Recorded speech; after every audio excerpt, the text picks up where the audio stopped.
Queridos amigos, é uma alegria muito grande estar nessa tarde, nesse início de atividades, compartilhando com vocês a proposta de reflexão para o nosso estudo neste domingo. Quero manifestar minha alegria por ser um dos palestrantes deste, que é o aniversário de número 94 da Federação Espírita do Rio Grande do Sul.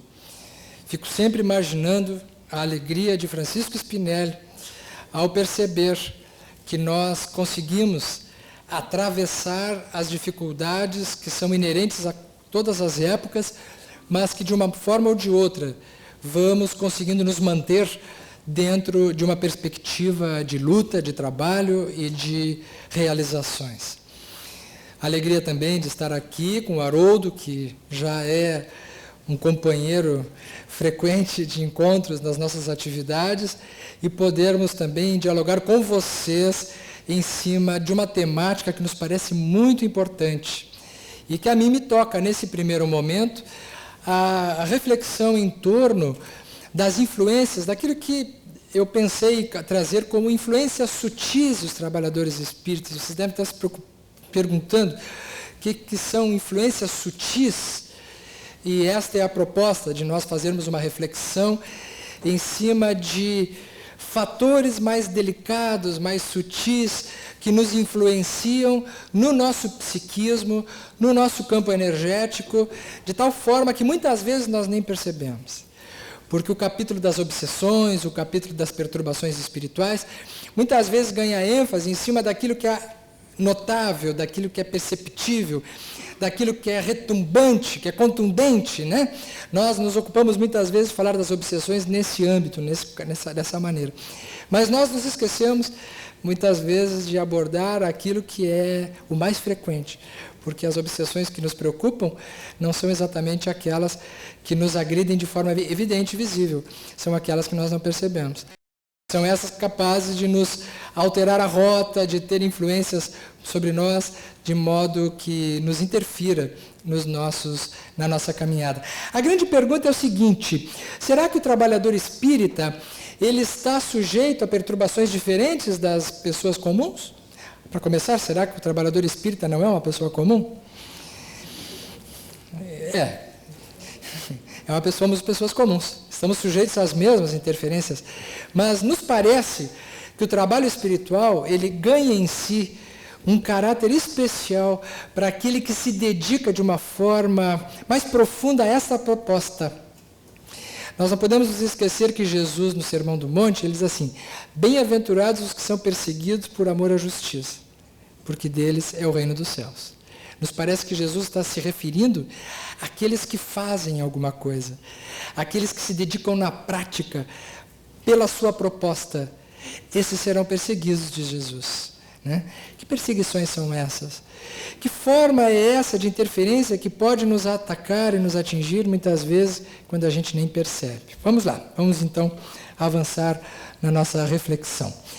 Inicialmente, gostaria de convidar a vocês para refletirmos um pouco, revisarmos um pouco aquilo que encontramos no Evangelho segundo o Espiritismo, no capítulo 11, na Lei de Amor, quando o Espírito Lázaro faz a seguinte reflexão, faz o seguinte pensamento, que me parece que é uma síntese extraordinária, né? É uma síntese extraordinária no que tange ao resumo do que nós poderíamos chamar como o processo evolutivo, psíquico e moral da humanidade. Aí ele conseguiu reunir nesse parágrafo tudo aquilo que nós podemos, hoje, na minha fala, apresentar. E esse aqui está o resumo. Na sua origem, o homem possui instintos. Mais avançado e corrompido, possui sensações. Mais instruído e purificado, possui sentimentos. No ponto mais delicado e evoluído dos seus sentimentos, surge o amor. Vamos lá. Na sua origem, o homem possui instintos. Nós nascemos todos daí. Nós carregamos a nossa bagagem evolutiva totalmente calçada nos instintos. Avançado e corrompido, possui sensações. Somos nós. Está se referindo ao presente. Século XXI, ano 2015, Porto Alegre, dia 22 de fevereiro de 2015. Mais precisamente no Ministério Público, às 14h25 da tarde. Somos nós. Aqui nós estamos, predominantemente, vivenciando sensações. Porque mais instruído e purificado ainda é projeto futuro, para o qual nós estamos nos esforçando para atingir, através daquilo que nós vamos refletir agora. E lá no fim, lá no ponto mais delicado e evoluído destes sentimentos, a que ele se refere como instruído e purificado, aí, na depuração de tudo, nós encontramos o amor. Portanto, aquilo que nós chamamos de amor nos dias de hoje ainda não é amor, é um projeto. Né? Quando a gente diz eu te amo para alguém, ainda não é amor. É alguma coisa que já se aproxima. E dependendo do nível evolutivo que nós nos encontramos, nós estamos dizendo um amor-sensação ou um amor-instinto. E até mesmo um amor-sentimento, mas não um amor-sentimento no seu ponto mais delicado e evoluído. Porque tudo que nós experimentamos na nossa evolução diz respeito a uma aprendizagem constante e gradual a que vamos avançando a passo e passo. Alguns anos atrás eu escrevi pela Federação Espírita do Rio Grande do Sul a minha primeira obra, que é Leis Morais e Saúde Mental. E esta obra, que está disponível, inclusive hoje já pude dar alguns autógrafos, ela serviu a uma reflexão da terceira parte do Livro dos Espíritos, para mim a mais bonita de todas, porque diz respeito ao conteúdo moral, no que tange a quais são as leis, dentro das leis naturais, da lei natural, quais são as leis morais que estão constituindo esse programa evolutivo a que nós estamos sujeitos. Mas certa feita, já depois de escrever o livro, muito tempo depois, conversando com a doutora Irvênia, das atividades nossas de palestra, após uma palestra, conversando com a doutora Irvênia, que é uma estudiosa do cérebro, e ela mencionando as instâncias cerebrais, os níveis cerebrais que nós temos, desde o nível mais primitivo ao nível mais nobre, nos lobos pré-frontais, nós conversando, nós tivemos um insight. Né? Nós percebemos que as leis morais, elas estão contidas no nosso arcabouço psíquico. E que nos 3 andares do nosso cérebro, que vamos ver logo a seguir, nós podemos subdividir as leis morais. Não está nesse livro aí. É projeto, talvez, né, para alguma coisa futura. É uma ideia muito boa essa, né, de escrever alguma coisa, fazer um estudo sobre isso. Vamos lá. Quais são as leis morais? Lei de adoração, lei do trabalho, lei de reprodução, lei de conservação, de destruição, de sociedade, de progresso, de igualdade, liberdade, de justiça, amor e caridade e de perfeição moral. Eu tenho um certo cacuete, eu tenho uma mania. Eu gosto muito de fazer analogias e paralelos. Para quem leu o Código do Monte já percebeu isso, né? Eu pego as bem-aventuranças, eu vejo o que isso pode ter a ver com os chakras, e eu gosto de fazer isso, né? E muitas vezes eu encontro muitas coincidências. Pode ser coisa da cabeça, mas às vezes são coincidências impressionantes, né? Que chama a atenção e não parece ser uma coisa por acaso. Aqui eu achei outra coincidência. Vamos dar uma olhada nessas leis morais? Lei de reprodução, de conservação e de destruição. Tem a ver com instintos. Certo? Primeiro nível de evolução. Porque diz respeito à nossa sobrevivência no mundo físico, reprodução, conservação e destruição. São leis ligadas à nossa materialidade. Não é assim? Se a gente for estudar a sexualidade, se nós estudarmos a nossa maneira de sobrevivência dos animais, por exemplo, na conservação, nós vamos perceber que existe um projeto de lei natural dentro disso. E veremos também, logo a seguir, em que parte do cérebro nós temos o departamento mais especializado dos instintos, da reprodução, da conservação dentro de nós. Existe uma parte do nosso cérebro que funciona em rede, obviamente, ele é um conjunto, mas ele tem determinados departamentos que respondem por funções mais especializadas. Vamos adiante. Quais seriam as leis ligadas ao nosso presente, à nossa vida no cotidiano? Quais seriam as leis morais que regulam a nossa vida no atual estágio evolutivo, que se aproximam das sensações, mas que já se direcionam para os sentimentos? 5 leis. Lei de sociedade, lei de progresso, lei de igualdade, lei do trabalho e lei de liberdade. É tudo o que nós precisamos fazer no presente para evoluirmos. Aqui se dá o desenvolvimento das virtudes, dentro dessas leis. São as leis do presente, de nós espíritos encarnados. Nós precisamos trabalhar no nível da nossa socialização, do nosso progresso, da igualdade, do trabalho, da liberdade. Se a pessoa ela ainda está no nível das sensações, ela vai trabalhar socialmente, mas para ela apenas. Ela vai, por exemplo, trabalhar para apenas ganhar dinheiro para si. Agora, se ela já está no nível dos sentimentos, ela vai utilizar o progresso, a igualdade, o trabalho, a sociedade, a liberdade para si e para os outros.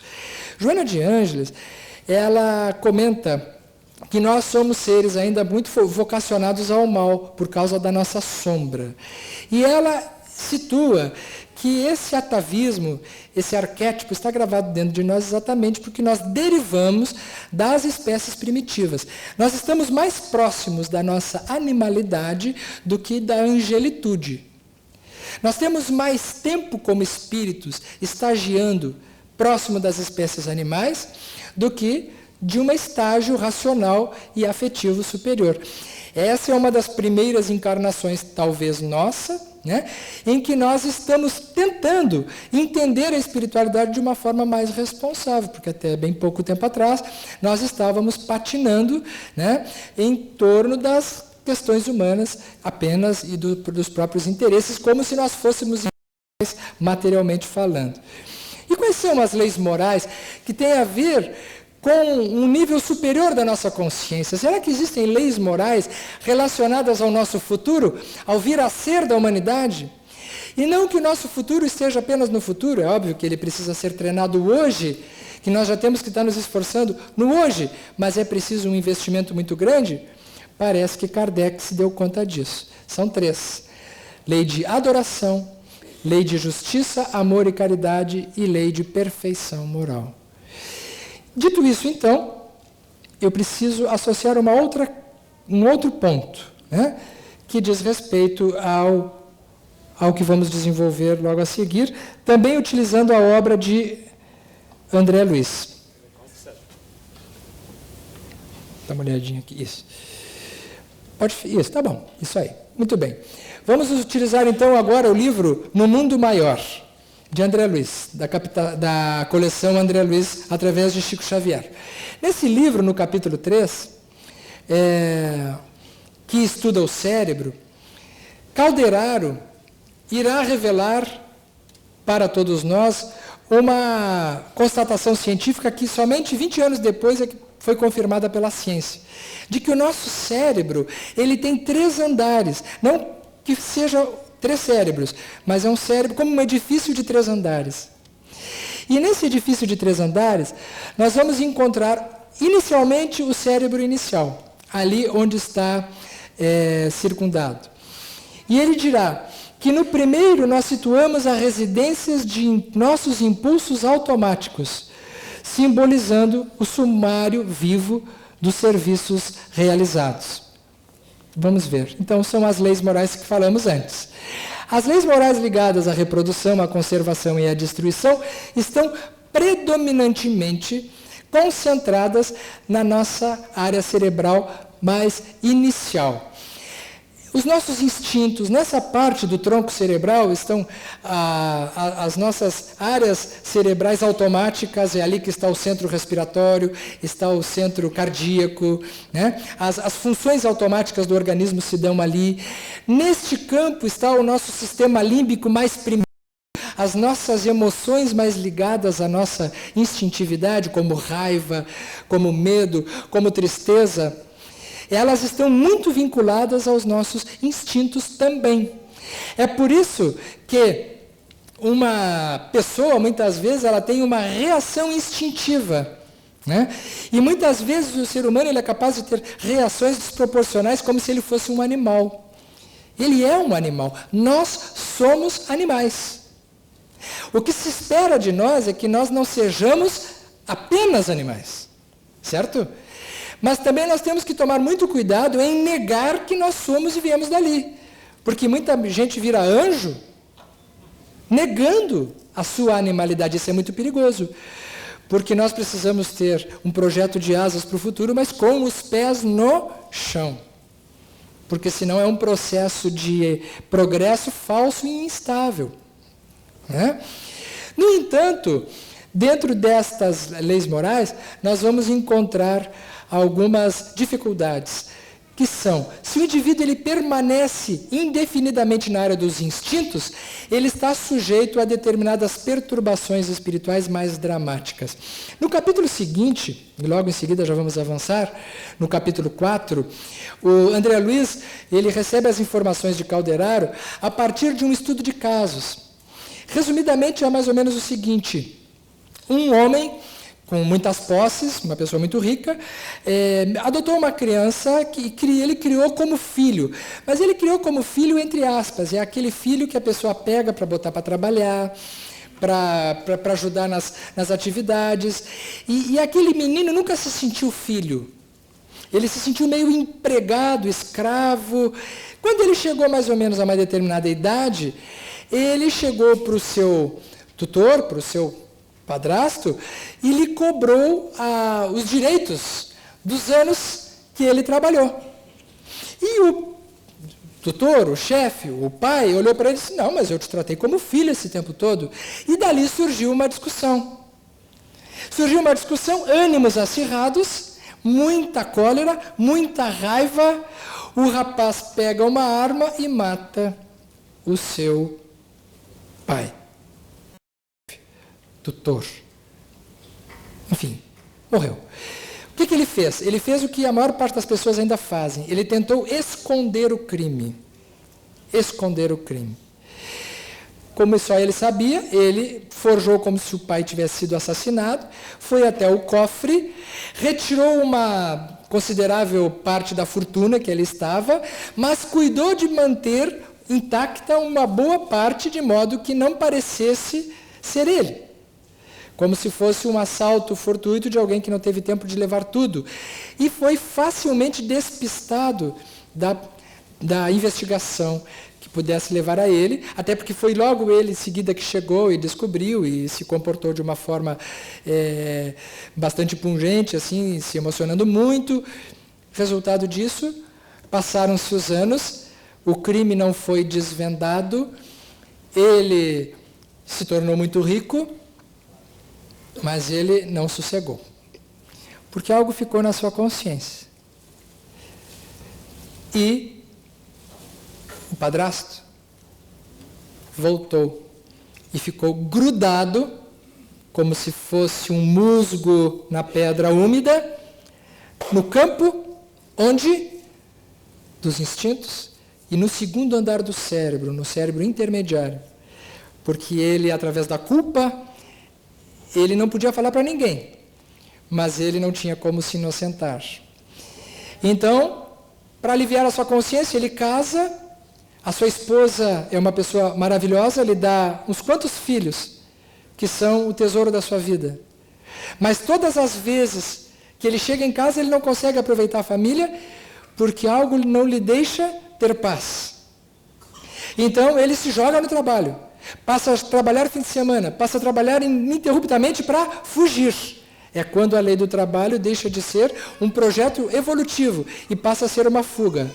São as pessoas workaholic, que de alguma forma deixam de entrar em contato consigo mesmo, se dedicando apenas ao trabalho. O trabalho não é só bom. O trabalho pode ser bom, mas ele pode ser uma doença, dependendo da forma como a pessoa lide com ele, assim como todas as outras coisas da nossa vida.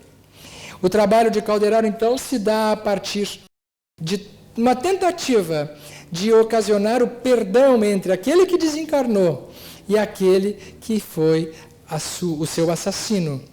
E ele comenta: conseguiu enganar o mundo, mas não conseguiu enganar a si mesmo. Nós nunca conseguimos enganar, mesmo que ninguém saiba. A maior parte das coisas escondidas que nós fazemos, nós estamos cercados por uma nuvem de testemunhas, conforme o apóstolo Paulo. E isto aconteceu neste caso. Neste caso, qual é o tipo de obsessão que aconteceu ali? Uma obsessão mais ferrenha. Ele passou a se sentir mal, passou a ter problemas psicossomáticos, problemas relacionados a dramas emotivos profundos. Então é um tipo de obsessão radicada na área dos instintos e das sensações, ligadas a esse primeiro nível e o segundo nível do cérebro. É uma obsessão mais perceptível. Qualquer pessoa que tenha um processo obsessivo desta natureza, ela vai perceber. Por quê? Porque ela vai sofrer. Ela vai sofrer. Se ela tiver um pouco de humildade, ela procura um centro espírita ou um psiquiatra, o que é mais complicado ainda, né? É o fim da fila de tudo, né? Um psiquiatra e centro espírita significa que a pessoa já passou a linha do crítico. Então, mas se ela procura ajuda, ela provavelmente, se ela trabalhar interiormente, o trabalho espiritual pode avançar muito em torno disso aí, né? Mas ela provavelmente irá perceber que existe, é isso que eu quero dizer, algo errado com ela, né? Mas vamos adiante. Já no segundo nível, no cérebro intermediário, nós localizamos o domicílio das conquistas atuais, onde se erguem e se consolidam as qualidades nobres que estamos edificando. E quais são essas qualidades nobres que nós estamos edificando? As nossas virtudes. Como é que nós desenvolvemos as nossas virtudes? Através do trabalho, da sociedade, da convivência social, dos relacionamentos, da tentativa de progresso, seja material, seja emocional, seja espiritual, através da tentativa de nos sentirmos iguais uns aos outros, de nós promovermos a liberdade como uma lei majoritária de uma sociedade moderna. É assim, então, que estas leis, elas regulam o nosso estágio atual das nossas virtudes. Mas aqui começa o grande problema, né? À medida que nós trabalhamos, que nós vivemos em sociedade, que nós temos a nossa liberdade, se nós não tivermos um código moral que nos regule, nós mergulhamos nas sensações. Por quê? Porque nós vivemos socialmente para termos sensações, para termos apenas prazer. Nós trabalhamos apenas para ganhar dinheiro e garantir o sossego, e garantir o futuro, e garantir as compras, e garantir as aquisições, e ganhar status sociais, para termos uma camada de vida, na nossa existência, mais diferenciada dos outros. Se nós não tivermos um código moral, nós vamos instituir uma sociedade onde o prazer desregulado passa a ser uma coisa normal. E logo a seguir nós vamos ver que risco isso é para a sexualidade, por exemplo. Que risco isso é para a vaidade. Que risco isso é para o egoísmo. Só que neste ponto começam a surgir determinados processos obsessivos, determinadas perturbações, determinadas tentações que são mais complicadas de serem trabalhadas, porque elas são mais difíceis de serem percebidas. E aí, gente, dia 22 de fevereiro, no Ministério Público em Porto Alegre, às 15:03, nós temos que fazer um exercício de autorreflexão. Porque provavelmente boa parte de nós, todos nós, em algum grau, em algum momento, estamos sujeitos há algumas coisas que nós temos que tomar muito cuidado. Mas, graças a Deus, vamos adiante, nós temos o nosso cérebro frontal, que é no terceiro nível, onde temos a casa das noções superiores, indicando as eminências que nos cumpre atingir. São através da lei de adoração, justiça, amor e caridade, perfeição moral.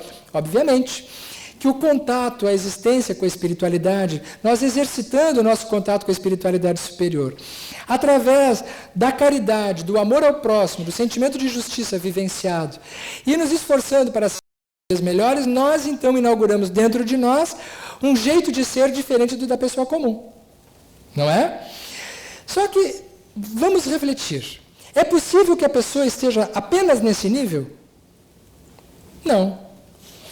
Nós estamos nos esforçando para sermos melhores, mas, em muitos momentos, nós vamos descer na escala da nossa condição evolutiva e necessitar de algumas satisfações do instinto, algumas satisfações da sensação.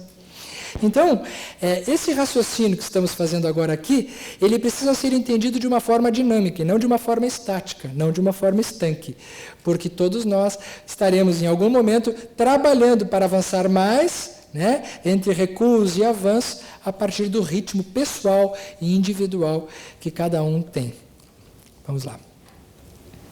Mas, e os trabalhadores espíritas? O que isso tem a ver com o trabalhador espírita, né? Porque isso que foi colocado até agora tem a ver com as pessoas em geral, né? Então agora eu vou começar a minha palestra, né? Tá bom? Pode começar a contar o tempo. A palestra começa agora, do tema, né? Trabalhador espírita. Será que o trabalhador espírita é diferente? Eu acho que sim. Vejam no que eu quero dizer diferente. Não que ele seja melhor do que ninguém.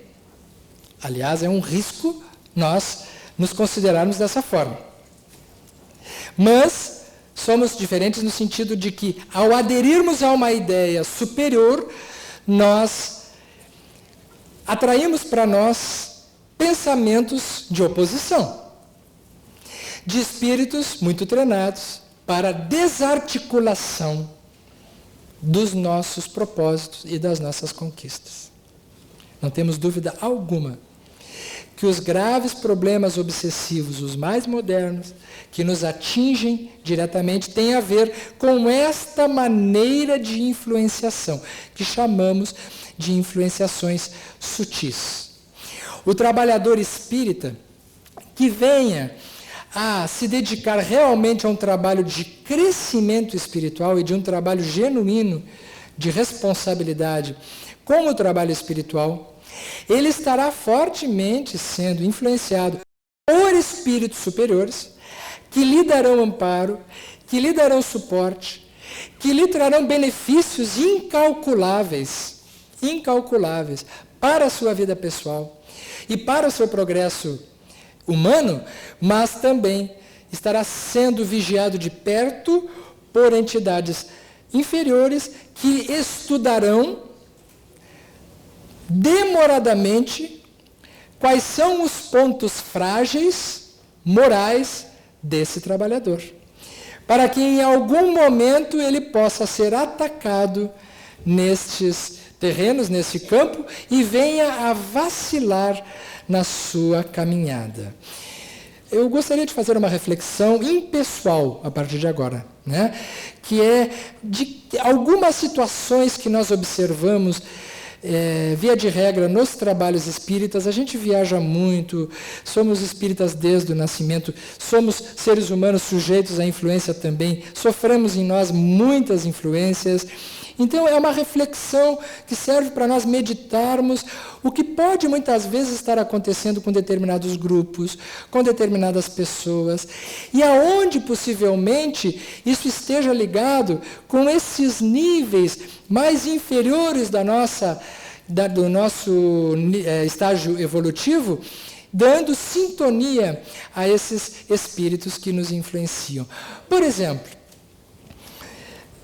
como trabalhadores espíritas, nós sabemos que boa parte de nós somos a reencarnação de espíritos ligados a ordens religiosas, certo? Ou tem alguém que tem dúvida aqui, que tem algum padre reencarnado no meio espírita? Tem um conhecido meu que ele tropeça na batina todos os dias quando ele vai fazer a palestra, né? Então, palestrante espírita, tirando eu e o Haroldo, a maior parte foi padre, né? Cardeal eu não sei, Haroldo, eu já não sei. Eu sou do baixo clero.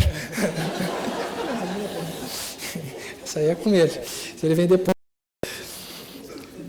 Mas o que acontece? Vamos lá. Vamos tocar a ficha. No livro dos Médiuns diz assim, capítulo 23. Allan Kardec estuda as obsessões, isto é, o domínio que alguns espíritos logram adquirir sobre certas pessoas. Um tempo atrás eu fiz uma palestra aqui em Porto Alegre mesmo, e eu citei os 3 tipos de obsessão que Kardec revela no livro dos Médiuns. Quais são? Obsessão simples, fascinação e... Qual é a mais grave de todas? Subjugação? Fascinação? Mas a maior parte acha que é subjugação, né?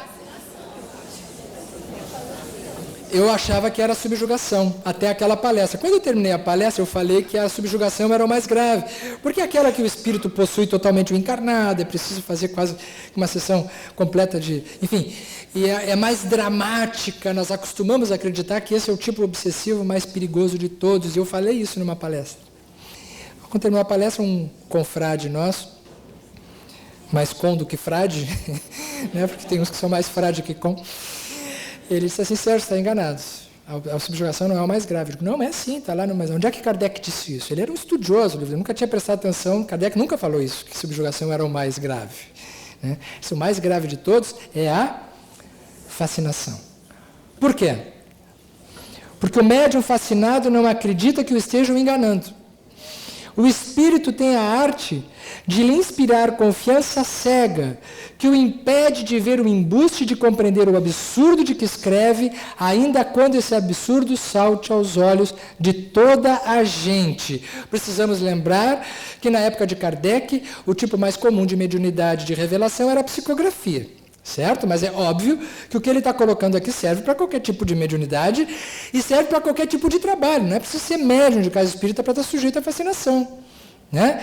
Então, qualquer de nós estamos sujeitos à fascinação. O que ela tem de diferente dos outros processos obsessivos? É que nós não percebemos. Há um ponto cego que não nos permite enxergar. Qual é a única maneira de uma pessoa que esteja sob fascinação desconfiar que esteja fascinado? Única. Através do alerta dos outros. De quem está na volta. O que acontece quando alguém de fora nos diz assim, tu estás com algum problema espiritual relacionado a isso? Se a pessoa estiver mesmo, ela rejeita. A tendência imediata vai ser achar que estão lhe invejando, que ela está numa missão especial e que os outros estão querendo dissuadi-la. E ela é capaz de empreender determinados esforços e até situações louváveis, mas que observando mais atentamente nós percebemos que ela não logra um benefício maior. No trabalho espiritual, infelizmente, nessa reflexão que fazemos, nós temos visto muitos trabalhadores, pessoas de muito valor, que, em dado momento, enveredam por um caminho solitário. Uma carreira solo, como nós chamamos. A pessoa briga com os grupos, nenhum grupo serve para ela.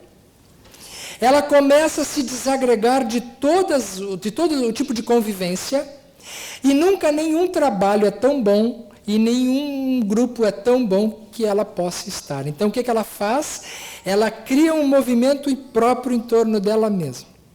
Desconfiem sempre de pessoas que criam um movimento em torno do nome dela. Porque na doutrina espírita, obviamente, que no nosso movimento nós temos expoentes da doutrina que têm um trabalho em torno do nome dela. Mas se nós formos ver, são pessoas que começaram esse trabalho há 40, 50, 60 anos atrás. Onde o espiritismo não tinha uma atividade de grupo consistente. Né? Então, obviamente, são pessoas que ao se manterem no trabalho, têm uma obra social, têm todo um trabalho, não é dessas pessoas que conhecemos muito bem e admiramos, que nós estamos falando. Mas estamos falando daquela pessoa que cria um grupo dissidente e que ela cria um contramovimento, gerando desagregação, gerando conflitos, gerando mal-estar e não gerando nada de bom. São grupos que se formam e que não duram. Depois de pouco tempo, se nós formos ver qual é o fruto daquela, não tem fruto nenhum. E é uma inteligência desperdiçada. É assim que nós vemos isso em vários níveis e temos visto isso acontecer na nossa volta. Não quero dizer com isso que nós temos que nos submeter, que nós temos que estar concordes com tudo o que acontece nos grupos, não é isso. Mas nós temos um desafio, que é de brigar juntos, que é de resolver os problemas dentro e não resolver os problemas fora. Porque não tenho dúvida que para esse tipo de procedimento de desagregação existe sim um tipo de influência sutil que trabalha, sem percebermos, para nós nos dividirmos. A casa dividida. Né? São as influências sutis que chamamos. E nós vamos ver logo a seguir como é que elas agem. Por que nesse tipo de influência nós não percebemos? Em que nível do nosso cérebro e do nosso estágio evolutivo isso sintoniza? Quais são as características quânticas que fazem com que o nosso cérebro vibre diferente? E por que a espiritualidade e o desenvolvimento das virtudes são os únicos antídotos capazes de fazerem com que a pessoa não esteja sujeita a esse tipo de influenciação? Porque existe um sentimento, em particular, que é o mais perigoso de todos. Qual é o sentimento que é o mais perigoso de todos, que dá sintonia para esse tipo de obsessão? Vamos adiante. Primeiro, alguns anos atrás, fazendo uma palestra num país da Europa, eu estava com a doutora Marlene Nobre e eu fiz essa pergunta com ela. Doutora Marlene, que desencarnou agora no mês de janeiro, né? Nos deixou agora do plano físico e passou a trabalhar espiritualmente, nos acompanhando do plano espiritual, deixando muita saudade, deixando uma lacuna magnética que nós estamos tentando dar conta entre nós da Associação Médico Espírita do Brasil e os companheiros que a admiravam. Mas conversando com a doutora Marlene, algum tempo atrás, eu perguntei para ela, eu fiz essa pergunta, doutora, por quê? Porque o tema era obsessão, era na Alemanha, essa palestra. Por quê que as obsessões, elas, do tipo fascinação, que tem acontecido tão frequentemente nos nossos grupos e nas nossas atividades, nós não conseguimos resolver? Não há trabalho espiritual, não há trabalho coletivo que se possa fazer que atinja esse tipo de problema, se a pessoa não quiser. Por quê? E ela me disse assim, Sérgio, tu tens que ler o capítulo 23 do livro Nos Domínios da Mediunidade. Capítulo 23, chama-se Fascinação. Certa feita, ela me contou que ela estava desdobrada pelo sono e o espírito de Druso lhe disse, presta atenção no capítulo 23, e ali está o mecanismo quântico que faz com que a fascinação seja o processo obsessivo mais perigoso de todos. O espírito que coordena o trabalho no livro Nos Domínios da Mediunidade é o Aulus. Né? E realmente, se vocês lerem ali, nós vamos ver que existe uma descrição de um processo de fascinação. E ali nos fala que o pensamento, ele pode vibrar, e nós sabemos isso cientificamente hoje, com átomos mentais de naturezas diferentes, através da configuração de partícula ou através de onda. Se for através de partícula, ele é mais denso, ele é mais perceptível. Mas se for por onda mental, ele não é percebido. Por exemplo, uma mediunidade de incorporação, uma mediunidade de efeitos físicos, o que são movimentados são átomos mentais ligados mais no campo das partículas. Mas a intuição e a inspiração é pelo caminho das ondas. É por isso que a intuição como mediunidade, ela é uma mediunidade mais refinada. Só que para ela ser refinada realmente e autêntica, é preciso um sentimento que lhe dê chancela. Qual é esse sentimento? Um sentimento superior, que dê chancela a um espírito para ele ter uma boa intuição, para ele ter uma boa sintonia, e mesmo para a mediunidade em geral. Qual é o primeiro dos sentimentos no caminho das virtudes que nós precisamos desenvolver para que todos os outros venham? A humildade, que é o antídoto da outra, que é a emoção, o sentimento que nos dá sintonia com a fascinação, que é a... Então vamos ver. É a vaidade. Esse capítulo já está sendo muito bem estudado por estudiosos no mundo todo, né? E ela, então, no nosso raciocínio, o sentimento que nós precisamos dar mais atenção, a vaidade. Por quê? Porque nós vivemos numa sociedade, num mundo atual, que é um mundo de chamamento aos valores da personalidade, certo? Vocês já devem ter ouvido falar que o que importa é a gente ser feliz, que o que importa é a gente cuidar da gente mesmo. Nunca se falou tanto como hoje da pessoa se amar, e tudo isso é verdade. Mas a gente tem que tomar um certo cuidado com isso, porque quando a pessoa só se ama, quando a pessoa só pensa em ser feliz, quando a pessoa só se dá coisas, ela sai de um campo de alto amor e ingressa num caminho muito sutil de exaltação da personalidade.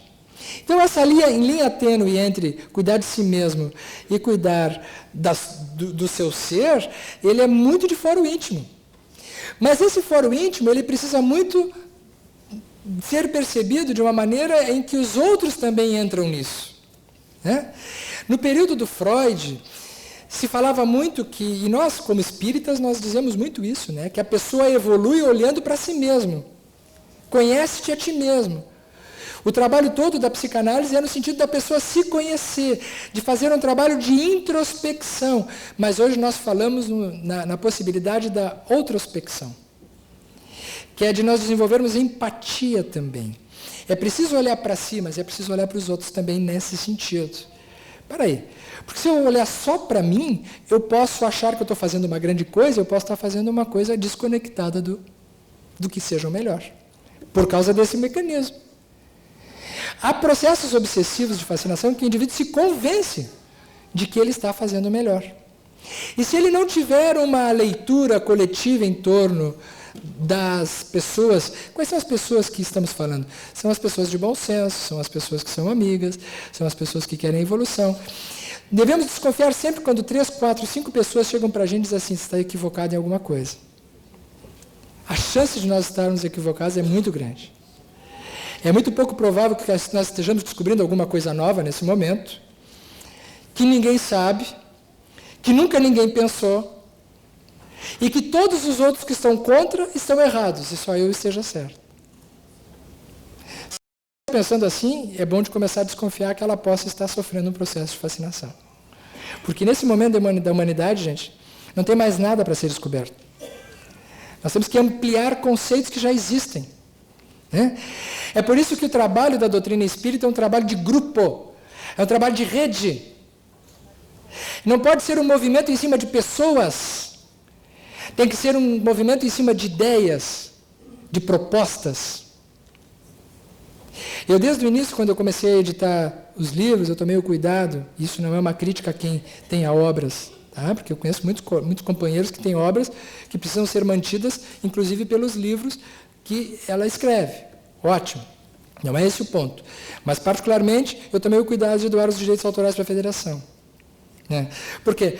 Porque eu entendo que um movimento que já existe, é muito melhor nós reforçarmos o que já existe de bom do que criarmos uma coisa nova e depois passar o resto da vida tendo que sustentar aquele movimento que eu criei.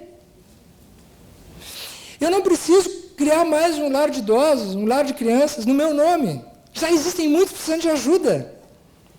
Então, se eu fizer alguma coisa, eu dou isso, acho uma maneira de administrar isso em cima do que já existe, que já está precisando de ajuda há muito tempo. Porque o trabalho do Cristo não é um trabalho personal. É um trabalho de servidor. E no trabalho de servidor é preciso ter humildade. Humildade não é aquela virtude da pessoa que se autoflagela. Humildade é a virtude da pessoa que não se exalta a si mesma. Isso pode se dar em vários níveis. A pior vaidade não é a vaidade material. A pior vaidade não é a vaidade física. A pior vaidade é a vaidade intelectual. É a vaidade da personalidade. E normalmente os indivíduos mais instruídos e os mais inteligentes são também os mais vaidosos, ou não? Vocês acham que nós espíritas somos vaidosos?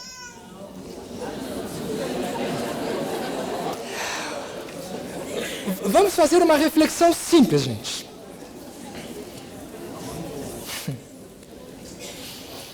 Nós temos resposta para tudo. Nós conhecemos uma doutrina que apresenta a solução para os principais problemas da humanidade. Nós estamos em grupos de estudo que nos explicam as questões filosóficas mais profundas de todos os tempos. Nós somos a religião mais culta de todas. Nós somos, sob o ponto de vista espiritual, aqueles que conhecem as leis divinas melhor do que os outros. E somos. Pior é que somos. O problema não é ter consciência disso. O problema é em que sentimento isso vai pousar em cima. Se isso pousar em cima da vaidade, é que é o problema. Este saber precisa estar assentado em cima da humildade. Porque senão ele perde todo o valor. Quando a gente conversa com uma pessoa, eu não sei por que isso aconteceu com um inocente.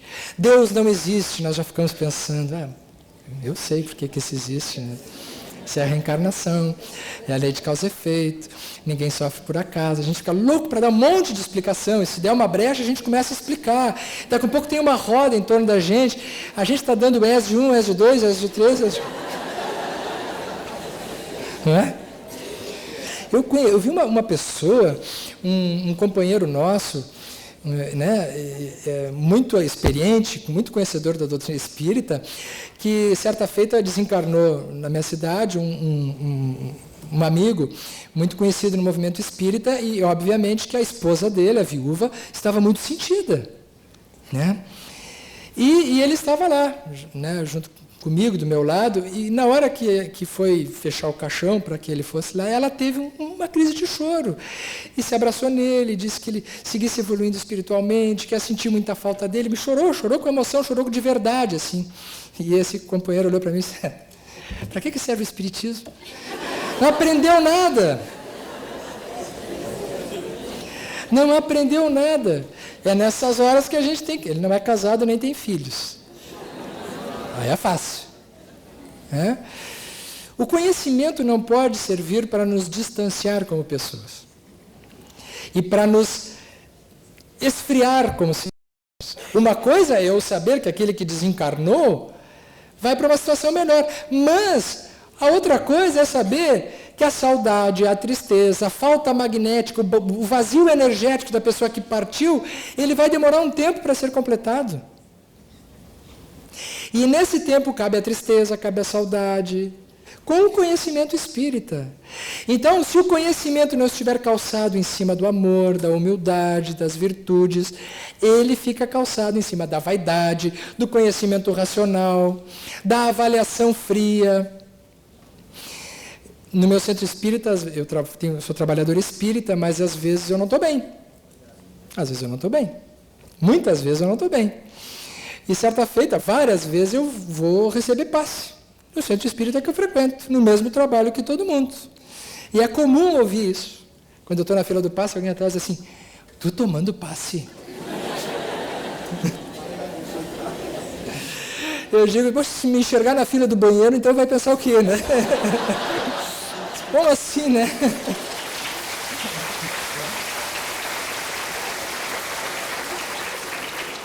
Então, assim, na verdade, são reflexões, né, que eu estou trazendo para que a gente possa pensar, né? A vaidade intelectual, ela é um elemento muito perigoso. Nós palestrantes estamos permanentemente ameaçados pela questão da vaidade intelectual, da exposição. Nos dias de hoje, a gente bate foto, a gente se sente artista da Globo. Vocês, quando pedem para bater foto junto com a gente, isso é uma prova, um desafio permanente para a vaidade. E todo palestrante ele é vaidoso. Todo palestrante é vaidoso. Né? Porque no âmago da personalidade, se nós trazemos recordações de outras vezes, a gente fez isso, em algum momento a gente já fez. Né? O problema não é ser vaidoso, o problema é não se dar conta disso. Se a pessoa se dá conta disso e administra isso, ela não utiliza essa ferramenta. Eu não vou abrir essa gaveta. Eu não vou ser vítima disso, de mim mesmo, outra vez. Eu vou desenvolver a modéstia, a simplicidade. Se eu estiver muito em voga, eu vou tomar um cuidado de não aparecer tanto. Sabe? Precisamos fazer esse trabalho interior. Se a gente não fizer isso, nós estamos muito facilmente como sendo alvos das fascinações. Não apenas, então, através do poder, do prestígio, da vaidade, mas eu quero destacar uma outra via muito frequente e perigosa atualmente do nosso ambiente e que também afeta os trabalhadores. Vamos adiante. Alguns processos obsessivos, e eu destaco para vocês a obra de Ivone Pereira, nos Dramas da Obsessão, quando ela nos fala das obsessões paradoxais por amor e as obsessões sexuais, através da sexualidade. Vou dar um exemplo disso. Nós, como espíritas, nós sabemos que nós já vivemos várias existências. E agora existe uma certa moda, já faz um tempo no movimento espírita, principalmente no ambiente que a gente vive hoje, de muita facilitação de relacionamentos afetivos. Está muito banalizada a questão das pessoas se envolverem intimamente umas com as outras como uma coisa absolutamente normal. Nós ingressamos numa época de rompimento total das repressões. Nós rompemos com os limites de preconceitos e existe uma verdadeira permissividade no que tange aos valores da sexualidade, da instintividade. Não é por outro motivo que os jovens vão para a balada e ficam uns com os outros, e isso passou a ser absolutamente normal. No nosso ambiente de trabalho espiritual, no trabalho espírita, nós temos encontrado algumas insinuações muito fortes desse tipo de questão. Só que o espírita ele tem um disfarce. Ao invés de ele dizer que está atraído sexualmente um pelo outro, ele diz que conhece a pessoa da outra encarnação. Eu tenho um conhecido...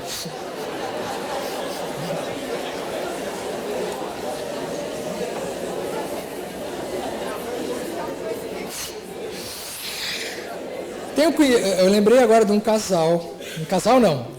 Olha a situação como é séria, é delicada. A questão é muito delicada. A gente ri, mas é delicado. Dois trabalhadores espíritas, os dois casados. Aí ele olha para ela olha para ele e se reconhece. Alma gêmea. Alma gêmea. Ele já era a terceira ou quarta alma gêmea que ele encontrava. E o argumento é sempre o mesmo. Não, nós temos alguma coisa que já vem de outras vidas e tal. Enfim, como isso não é motivo de freio, muitas vezes se dá vazão a um relacionamento extraconjugal. Né? Se a pessoa está no nível dos instintos e no nível das sensações, ela não dá nem bola para isso. Ela se envolve, tem um envolvimento, depois vira as costas e sai. Mas se a pessoa já está no nível da consciência, ou já está ensaiando o nível da consciência, ela não consegue ter um envolvimento desse sem ter algum tipo de autocobrança. Porque o terceiro cérebro, né, o nível dos sentimentos, que já está se aproximando do amor, o conhecimento das leis divinas, faz com que a pessoa diga, a consciência dela diga assim, está errado isso aí. E aí ela passa a ser chamada à sua responsabilidade. Ela tem duas atitudes aí a fazer. Ou ela se dá conta que pode ser até que tem alguma coisa a ver de outras vidas, mas não, a maneira como está fazendo não é a correta, e ela, portanto, vai precisar administrar isso aí, ou ela cede aos instintos e ela entra em complexo de culpa. Né? Nós temos visto, infelizmente, as pessoas se perderem e relacionamentos acabarem se criando desastrosos em cima disso. Normalmente são relações que não vão adiante. Eu sou psiquiatra há mais de 25 anos, eu acompanho esses casos, eu sei quando é. Tenho visto. Quando é uma coisa baseada apenas nas sensações, disfarçada de reencarnação, sabe? Parece que existe alguma coisa a mais. Não, são instintos. Então, o fato de nós estarmos trabalhando neste ambiente em que nós nos encontramos, ele nos traz uma responsabilidade muito grande, que nós prestarmos atenção, como é que está a nossa vida? Nesse caso, vamos dizer que a pessoa ela patine, ela deslize, muito bem, pisou na bola, aconteceu alguma coisa mais forte que ela, retoma a sua vida, corrige a sua rota e assume a responsabilidade e segue trabalhando. Rompe, né? Porque também não adianta o indivíduo depois ficar num remorso interminável, aquilo que Joana de Ângeles chama de culpa tormentosa. Culpa tormentosa. Eu não quero me alongar muito mais, porque a gente quer ouvir o Haroldo, depois a gente fazer o debate. Esse assunto eu vou dedicar, nós vamos trabalhar, eu e a Janine, né, no congresso da Associação Médico Espírita do Rio Grande do Sul, que será dia, depois eu anuncio para vocês no final, em julho, certo? Haverá um grande congresso em Porto Alegre, em homenagem aos 25 anos da psicologia de Joana de Ângeles, tá? Com a presença do Divaldo. Né?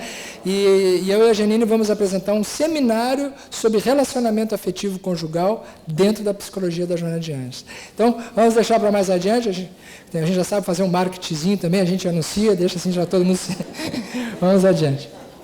Então, isso aqui... No capítulo 4 do livro No Mundo Maior, o Calderaro faz uma revelação. Atenção, neurologistas, cientistas, pessoas, neurocientistas, pessoas ligadas à ciência.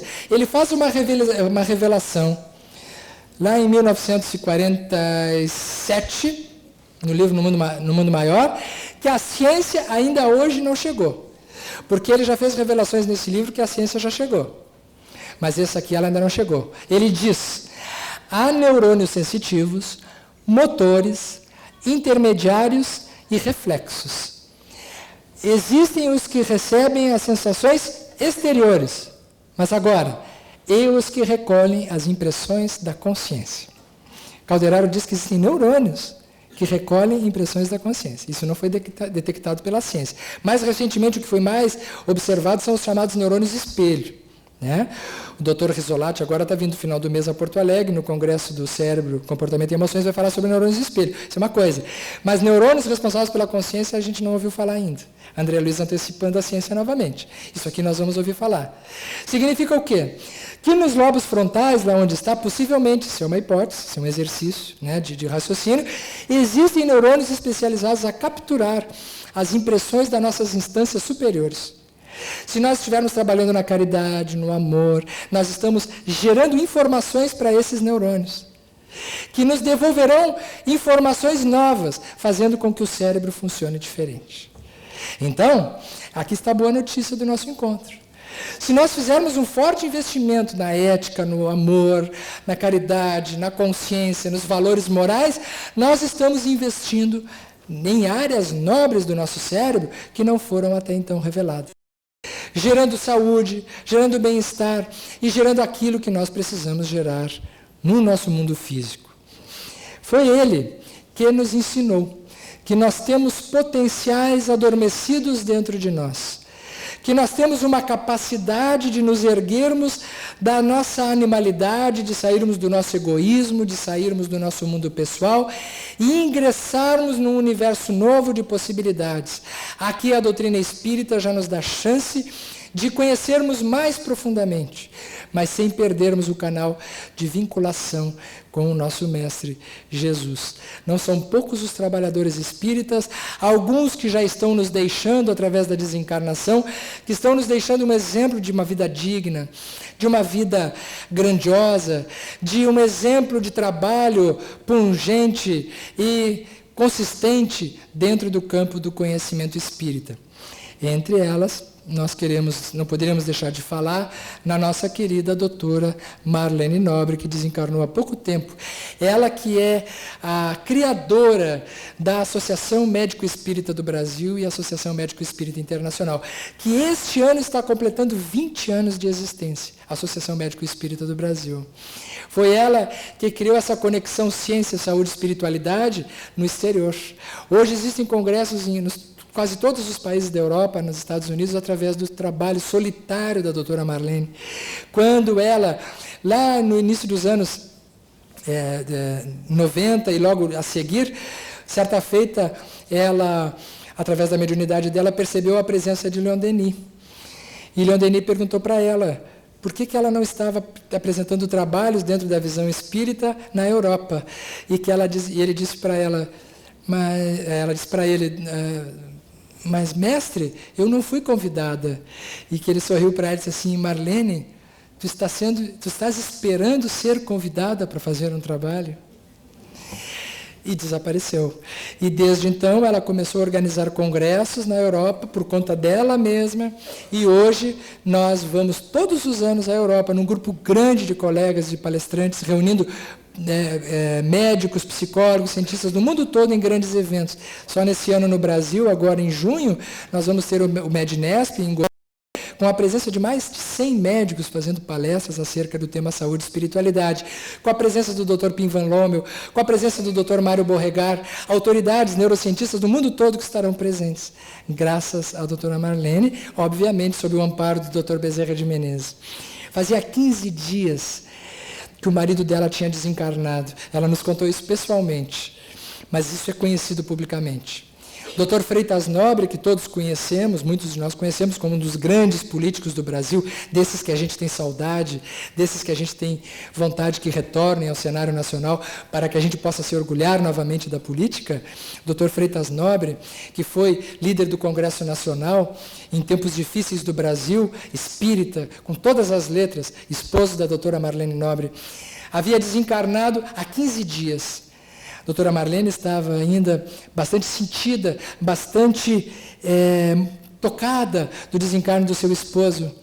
E um determinado dia, 15 dias depois, ela acorda de manhã e naquele estado entre o sono e a vigília aparece um espírito de muita luz para ela. Um espírito com os olhos azuis, muito claros. Ela disse que nunca viu nada tão bonito no olhar de alguém. E ela reconheceu imediatamente a figura do Dr. Bezerra de Menezes. Dr. Bezerra. E o Dr. Bezerra disse para ela, Marlene, desculpa, eu sei que tu estás muito sentida, que tu estás muito ainda tocada do desencarne do seu marido. Mas o tempo já está passando e nós temos grandes coisas a fazer. Ela disse, pode contar comigo para o que for. Ele percebeu que ela estava se oferecendo ao trabalho dentro daquelas condições ainda de convalescença recente de um processo grave que havia passado, e ele olha para ela e diz assim, mas eu tenho algumas coisas para lhe mostrar que são mais duras ainda do que o desencarne do seu esposo. Naquele momento ela nos conta que ela ficou numa espécie de transe, e ele começou a mostrar para ela algumas encarnações anteriores dela. A começar por uma encarnação do século XVI na França, que muitos nós sabemos da personalidade que ela teve, da figura que ela foi. E a partir dali, algumas encarnações que não foram tão exitosas, momentos dolorosos, aonde ela teve poder, aonde ela teve responsabilidade, ela não conseguiu conduzir bem, envolvendo agrupamentos de espíritos que se perderam junto com ela.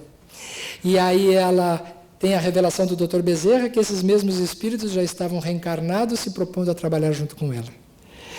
E naquele momento ele olha para ela e diz assim, Marlene, não perca essa oportunidade, nós não temos mais tempo a perder. Ao que ela responde para ele, o que queres que eu faça? E desde ali, ela não mais se concentrou no seu sofrimento e construiu um dos maiores movimentos que o movimento espírita já conheceu. Eu estou pronta. Talvez a gente esteja recebendo esse convite. Tomara que a gente possa responder para a espiritualidade. O que queres que eu faça? Eu estou pronto. E para ela, e pela atenção de vocês, eu termino dizendo muito obrigado.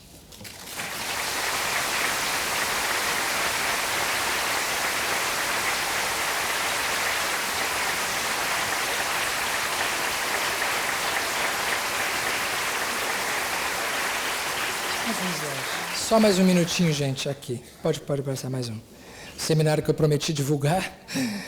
Seminário Psicologia do Espírito, Projetos para um Bem Viver, dia 4 e 5 de julho, no Clube Farrapos, em comemoração aos 26 anos da série psicológica de Joana de Ângeles, com a presença de Divaldo Franco, a Associação Médico Espírita do Rio Grande do Sul, diz que em breve haverá novas